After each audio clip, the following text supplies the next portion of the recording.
अगर आपका भारत के सबसे बड़े bank state bank of India में आपका एक जीरो बैलेंस अकाउंट या फिर एक सेविंग अकाउंट है तो आज का ये वीडियो आपके लिए बहुत इंपॉर्टेंट होने वाला है।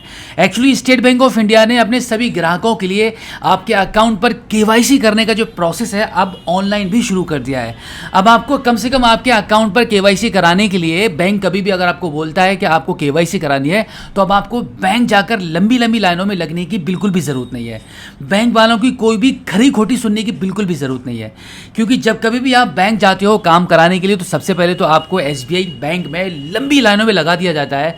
एंड देन जब आपका नंबर आता है तो कभी कभी बैंक कर्मचारी आपको ये भी बोल देते हैं कि लंच के बाद आना। लेकिन अब घर बैठे मोबाइल फोन के माध्यम से मात्र 5 मिनट में ही आप खुद से अपने बैंक अकाउंट की केवाईसी कर सकते हो।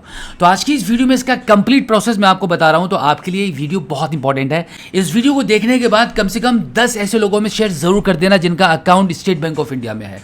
तो चलिए चलते हैं मोबाइल फोन की स्क्रीन पर और जानते हैं कि एसबीआई में ई केवाईसी घर बैठे कैसी होगी। तो इसके लिए आपको अपने मोबाइल फोन के गूगल पर सबसे पहले टाइप करना है एसबीआई, उसके बाद स्टेट बैंक ऑफ इंडिया की वेबसाइट का जो लिंक आपको दिखाई देगा इस पर आपको क्लिक करके ओपन कर लेना है। वेबसाइट ओपन होने के बाद अब यहाँ पे सबसे ऊपर व्हाइट कलर में ये 3 लाइन्स आपको मिलेंगी, इस पर आप क्लिक कर दीजिए। इस पर क्लिक करने के बाद सबसे लास्ट में आप देखेंगे केवाईसी अपडेट, यानी कि अपडेट केवाईसी, इस वाले ऑप्शन पर आपको क्लिक कर देना है। इस पर क्लिक करने के बाद अब यहाँ पर सबसे पहले क्या करना है, आपको आपका रजिस्टर्ड मोबाइल नंबर एंटर करना है जो आपके स्टेट बैंक ऑफ इंडिया के बैंक अकाउंट में लिंक है। इस नंबर को एंटर करने के बाद अब यहाँ पर आपको ये 4 ऑप्शंस मिल रहे हैं, जैसे कि date of birth, PAN, CIF number और अकाउंट नंबर। इनमें से कोई एक ऑप्शन आपको चूज करना है। तो यहाँ पर मैं अपने अनुसार अकाउंट नंबर को चूज कर लेता हूँ और यहाँ पर हम अपना अकाउंट नंबर एंटर करेंगे और फिर यहाँ पे इस एरो पर क्लिक कर देंगे। अब इसके बाद आपके अकाउंट के रजिस्टर्ड मोबाइल नंबर पर एक ओटीपी चला जाएगा, उस ओटीपी को लेकर आप यहाँ पे एंटर करेंगे और फाइनली सबमिट करेंगे। सबमिट करने के बाद आपका ओटीपी यहाँ पे सक्सेसफुली वेरीफाइड हो जाएगा और फिर यहाँ पर आपकी पर्सनल डिटेल्स आपको शो हो जाएंगी, जैसे कि आपका नाम है, आपकी डेट ऑफ बर्थ है और आपका कम्युनिकेशन एड्रेस है। साथ ही साथ में यहाँ पर आपको आपका परमानेंट एड्रेस भी शो हो जाएगा। अब देखो यहाँ पर एक एडिट का बटन बना हुआ है, अगर आप चाहो तो आपके परमानेंट एड्रेस को अगर आपको चेंज करना है तो आप यहाँ पे चेंज भी कर सकते हो, और अगर सभी डिटेल्स आपकी एक्यूरेट है, सही है, तो कोई प्रॉब्लम नहीं है। अब आप यहाँ पे एरो वाले बटन पर क्लिक कर दीजिए। अब इसके बाद यहाँ पर आपको आपके पैन कार्ड का वेरिफिकेशन करना होता है, तो उसके लिए यहाँ पे सबसे पहले आपका पैन कार्ड का नंबर एंटर करेंगे, एज पर पैन आपका पूरा नाम एंटर कर देंगे एंड देन इस एरो पर क्लिक कर देंगे। अब यहाँ पे टर्म्स एंड कंडीशन को एक्सेप्ट करेंगे, इस बॉक्स पर टिक करके और प्रोसीड कर देंगे। प्रोसीड करने के बाद अब यहाँ पे थोड़ी सी प्रोसेसिंग स्टार्ट हो जाएगी। उसके बाद आप देखेंगे आपका जो अपडेट परमानेंट एड्रेस है वो यहाँ पर आपको शो हो जाएगा आपके आधार कार्ड के मुताबिक। तो यहाँ पे आप देख सकते हैं आपका परमानेंट पूरा एड्रेस निकल कर आ चुका है। अब इसके बाद लास्ट में अपडेट यूजिंग आधार, इस वाले ऑप्शन पर आप क्लिक करेंगे तो यहाँ पर अब आपको आपके आधार कार्ड के नंबर को एंटर कर देना है और उसके बाद इस एरो पर आप क्लिक कर देंगे। अब यहाँ पर आधार वेरीफाई करने के लिए भी यहाँ पे कंसेंट देना होता है, तो टर्म्स एंड कंडीशन इस बॉक्स पर टिक करेंगे और प्रोसीड कर देंगे। प्रोसीड करने के बाद फिर से आपके आधार कार्ड के लिंक मोबाइल नंबर पर अब ओटीपी जाएगा यूआईडीआई की तरफ से। तो जो आपके आधार कार्ड पर 6 अंकों का ओटीपी आया होगा उस ओटीपी को लेकर आप यहाँ पे एंटर कर देंगे और फाइनली इसको सबमिट करेंगे। सबमिट करने के बाद अब यहाँ पे थोड़ी सी फिर से प्रोसेसिंग स्टार्ट हो जाएगी और यहाँ पर आपका जो आधार कार्ड है वो सक्सेसफुली वेरीफाइड हो जाएगा। अब आपके आधार कार्ड के मुताबिक आपका जो परमानेंट एड्रेस है वो आपको एक बार रिव्यू करना है। यहाँ पर आप स्क्रीन पर देख सकते हैं आपका कंप्लीट एड्रेस यहाँ पर आपको शो कर रहा है। इसके जस्ट बाद आप देखेंगे आपका डिस्ट्रिक्ट आ रहा है। डिस्ट्रिक्ट के बाद अब यहाँ पर जितनी भी डिटेल्स फिल नहीं है वो अब आपको यहाँ पे कंप्लीटली फिल करनी है। तो जैसे कि सब डिस्ट्रिक्ट वाले ऑप्शन पर क्लिक करके हम यहाँ से अपनी तहसील चूज कर लेते हैं। अब यहाँ पर हम विलेज टाउन वाले ऑप्शन पर क्लिक करेंगे तो यहाँ से हम अपना जो गांव का नाम है वो यहाँ पर हमें अपना चूज कर लेते हैं। विलेज चूज करने के बाद अब अगला ऑप्शन आ जाएगा, आपसे पूछा जा रहा है कि क्या आप अपने कम्युनिकेशन एड्रेस को अपडेट करना चाहते हो। अगर आप चाहते हो तो यस कर दो, अगर नहीं चाहते हो तो नो कर दो। अब इसके बाद यहाँ पर आपके केवाईसी को करने के लिए आप क्या करेंगे, यहाँ पे I authorize SBI to update my address and KYC, इस वाले बॉक्स पर आप टिक करेंगे। इस पर क्लिक करने के बाद सिंपल आपको इस एरो पर क्लिक कर देना है। एरो पर आप जैसे ही क्लिक करेंगे तो यहाँ पर आपका जो फॉर्म है, जो केवाईसी का फॉर्म है वो एक बार आपसे रिव्यू कराया जा रहा है। आपको अपनी डिटेल्स को एक बार फिर से कन्फर्म करना है। तो सभी डिटेल्स को एक बार आप सही से देख लीजिएगा। यहाँ पर आपकी कंप्लीट जानकारी आ रही है, एड्रेस से लेकर आपका बैंक अकाउंट, सीआईएफ नंबर, सब कुछ आपको शो कर रहा है। अब यहाँ पर क्या है, आपकी पर्सनल डिटेल्स भी आ चुकी है। अब देखो अगर आप अपनी पर्सनल डिटेल्स में कुछ चेंजेस करना चाहते हो तो यहाँ पे चेंजेस वाले बटन पर क्लिक करके आप अपने पर्सनल डिटेल्स को चेंज कर सकते हो। अगर आपको लगता है कि आपकी जितनी भी डिटेल्स हैं सब सही हैं, कोई भी ज़रूरत नहीं है आपको कुछ भी अपडेट करने की, तो कुछ मत करो। लेकिन फिर भी मैं चाहूँगा कि आप यहाँ पे एक बार चेंज वाले ऑप्शन पर क्लिक करके अपनी डिटेल्स को एक बार ज़रूर अपडेट कर लेना, क्योंकि यहाँ पे सबसे पहले तो आपका मैरिटल स्टेटस आ रहा है, तो आप मैरिटल स्टेटस वाले ऑप्शन पर क्लिक करके अगर आपकी अब तक शादी हो चुकी है तो मैरिड वाले ऑप्शन पर क्लिक कर लो। आपका रिलीजन चूज़ कर लो, ईमेल आईडी है तो अपडेट कर लो। यहाँ पे कैटेगरी चूज़ कर लो, कैटेगरी अगर गलत आपको शो कर रही है तो जो भी सही है वो उसको आप यहाँ से सेलेक्ट कर लो। ऑक्यूपेशन जैसे कि अभी यहाँ पर कुछ भी फिल नहीं है तो यहाँ पर मैं अपना ऑक्यूपेशन चूज़ कर लेता हूँ। यहाँ पर हम बिजनेस वाले ऑप्शन को चूज़ कर लेते हैं। अब यहाँ पर ऑक्यूपेशन सब टाइप वाले ऑप्शन पर क्लिक करके आपका बिजनेस किस रिलेटेड है, कैसा बिजनेस है, कौन से सेक्टर में आप काम कर रहे हैं, क्या है, आप उसको चूज़ कर लीजिएगा। अब जैसे कि अदर सेल्फ एम्प्लॉयड वाले ऑप्शन को मैंने यहाँ से चूज़ कर लिया है।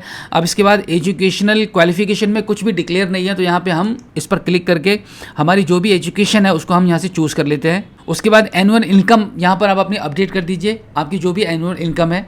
इस प्रकार से एनुअल इनकम यहाँ पे एंटर करने के बाद सोर्स ऑफ इनकम वाले ऑप्शन पर क्लिक करके आपको अपना सोर्स ऑफ इनकम बताना होता है, तो यहाँ पे हम एग्रीकल्चरल अपने अनुसार चूज़ कर देते हैं। अब इसके बाद यहाँ पर आपको पर्सन विद डिसेबिलिटी, अगर आपके परिवार में या आप कोई प्रॉब्लम है, कोई डिसेबिलिटी है तो आप यहाँ पे इस पर क्लिक करके यस कर सकते हो, अदरवाइज इसको नो ही रहने दो। एंड देन यहाँ पर आपका पीईपी डिटेल्स आपसे पूछी जा रही है। पीईपी डिटेल्स में यहाँ पर आपको 3 ऑप्शन दिए गए हैं, इन तीनों में से कोई एक ऑप्शन आपको चूज़ करना है। तो यहाँ पर मैंने पहले वाले ऑप्शन को चूज़ कर लिया है, I am not politically exposed, इसको हम चूज़ करेंगे। एंड देन यहाँ पे इस बॉक्स पर टिक करेंगे, I authorize SBI to update my KYC and profile details, इसको हम टर्म्स एंड कंडीशन को एक्सेप्ट कर लेंगे। एंड देन इस एरो पर एक बार फिर से क्लिक करेंगे। इस पर क्लिक करने के बाद अब एक बार फिर से आपके बैंक अकाउंट पर जो आपका मोबाइल नंबर लिंक है उस पर एक OTP चला जाएगा SBI की तरफ से। उस OTP को लेकर आप यहाँ पे एंटर करेंगे और इसको सबमिट कर देंगे। सबमिट करने के बाद आपका OTP सक्सेसफुल यहाँ पे वेरीफाइड हो जाएगा और आप देखेंगे यहाँ पर आपका जो KYC है वो लगभग कंप्लीट हो चुका है। अब यहाँ पर एक और ऑप्शन निकल कर आ चुका है, एक्चुअली आपको वीडियो KYC के लिए बोला जा रहा है। तो अब यहाँ पर आपको वीडियो KYC भी करनी होगी घर बैठे आपकी KYC कंप्लीट करने के लिए। तो अब यहाँ पर इस एरो पर आप क्लिक कर देंगे। एरो पर क्लिक करने के बाद अब यहाँ पर क्या करेंगे, टर्म्स एंड कंडीशन के ये बॉक्स आपको मिल रहा है, इस पर आप क्लिक करेंगे। उसके बाद आपका ये प्रोसीड वाला जो ऑप्शन है वो हाईलाइट हो जाएगा। अब आप इस पर क्लिक कर दीजिए। इस पर आप जैसे ही क्लिक करेंगे तो यहाँ पर आपको देखो 2 ऑप्शन मिल रहे हैं। पहला रहा है शेड्यूल अ कॉल, कि आपके पास बैंक कर्मचारी कॉल कर लें, या फिर आप कनेक्ट ना हो, अभी आप कनेक्ट करना चाहोगे तो इस पर आप क्लिक कर दीजिए। अब देखो वीडियो KYC शुरू करने से पहले कुछ बात मैं आपको बता दूं कि वीडियो KYC में आपको करना क्या होता है। आपको आपका ओरिजिनल पैन कार्ड साथ में लेकर बैठना है और एक ब्लैंक पेपर आपको लेकर बैठना है। ब्लैंक पेपर पर हो सकता है कि आपके सिग्नेचर कराकर आपको देखे जाएंगे एंड देन आपको आपका ओरिजिनल पैन कार्ड आपको वीडियो में शो कराना होता है। तो अभी हम क्या करेंगे, कनेक्ट नाउ वाले ऑप्शन पर क्लिक कर देंगे वीडियो KYC शुरू करने के लिए। अब देखो यहाँ पर क्या बताया जा रहा है कि अभी यहाँ पे जो एग्जीक्यूटिव्स हैं वो अनअवेलेबल हैं, तो क्या करना है, यहाँ पे शेड्यूल करने के लिए बोला जा रहा है। तो हम शेड्यूल वाले ऑप्शन पर क्लिक करेंगे। अब देखो ये जो सिचुएशन है, जो ऑप्शंस हैं कि आपकी वीडियो KYC तुरंत होगी या शेड्यूल किया जाएगा, ये आपके हर कस्टमर्स पर अलग अलग डिपेंड करता है एरिया वाइज। तो यहाँ पर देखो मेरे केस में अभी तो कोई भी कस्टमर्स, क्योंकि आज संडे भी है तो इस वजह से भी हो सकता है कि बैंक एग्जीक्यूटिव्स अवेलेबल नहीं है, छुट्टी का दिन है, इसलिए यहाँ पे शेड्यूल करने के लिए बोला जा रहा है। आपके केस में हो सकता है कि तुरंत ही आपकी वीडियो KYC कर दी जाए। अब देखो आपका वीडियो कॉल शेड्यूल करने के लिए आपको क्या करना है, सबसे पहले आपको यहाँ पे एक डेट पिक करनी होती है। तो यहाँ पे हम क्लिक करेंगे डेट पर, तो यहाँ से हम 29 जून 2026 चूज़ कर लेते हैं। उसके बाद यहाँ पे आपको टाइमिंग दिख रही होगी, इनमें से कोई भी एक टाइमिंग आपको चूज़ करनी है कि आप वीडियो कॉल पर कब अवेलेबल रहेंगे। तो आप यहाँ पे एक भी काफ़ी सारे यहाँ पे टाइमिंग दी गई है आपको, इसमें से कोई एक टाइमिंग आप चूज़ करेंगे। उसके बाद शेड्यूल वाले ऑप्शन पर क्लिक कर देंगे तो आपका यहाँ पे वीडियो कॉल शेड्यूल हो जाएगा। जो टाइमिंग आपने चूज़ किया उसी टाइमिंग पर आपको बैंक की तरफ से बैंक एग्जीक्यूटिव्स का वीडियो कॉल आएगा और वहाँ से आपकी वीडियो KYC स्टार्ट हो जाएगी। देखो ये जो वीडियो KYC यहाँ पे हो रही है सभी के साथ नहीं है, किसी के साथ ही वीडियो KYC का ऑप्शन आ रहा है। और अधिकतर लोगों को घर बैठे बिना जितनी भी डिटेल्स अभी आपने फिल की हैं उन सभी डिटेल्स को फिल करके ही आपका यहाँ पे KYC अपडेट हो जाता है। इसके अलावा आपकी सभी डिटेल्स को फिल करने के बाद अगर आप ब्रांच विजिट करना चाहते हो तो यहाँ पे आपको आगे ब्रांच विजिट का भी ऑप्शन मिलता है, उसको आप चूज़ करके अपनी बैंक में भी जा सकते हो अगर आपको वीडियो KYC नहीं करनी है। तो उम्मीद करता हूँ कि आज की इस वीडियो में जो जानकारी आपके साथ शेयर की गई है आई होप आपको काफ़ी अच्छी लगी होगी। जो जानकारी आपको बताई है किस तरीके से वीडियो KYC करनी है, किस तरीके से आपको अपनी KYC अपडेट करनी है, काफ़ी अच्छे से आप इस प्रोसेस को समझ गए होंगे। तो इसी के साथ आपसे रिक्वेस्ट है कि इस वीडियो को देखने के बाद अपने दोस्तों में शेयर ज़रूर कर देना ताकि उन लोगों को भी अब KYC करने के लिए बैंक ना जाना पड़े। तो फिलहाल आज की इस वीडियो में इतना ही, मिलते हैं आपसे किसी और एक अगली वीडियो में एक नई जानकारी के साथ, एक नई अपडेट के साथ और एक नई जोश के साथ। तब तक के लिए जय हिंद।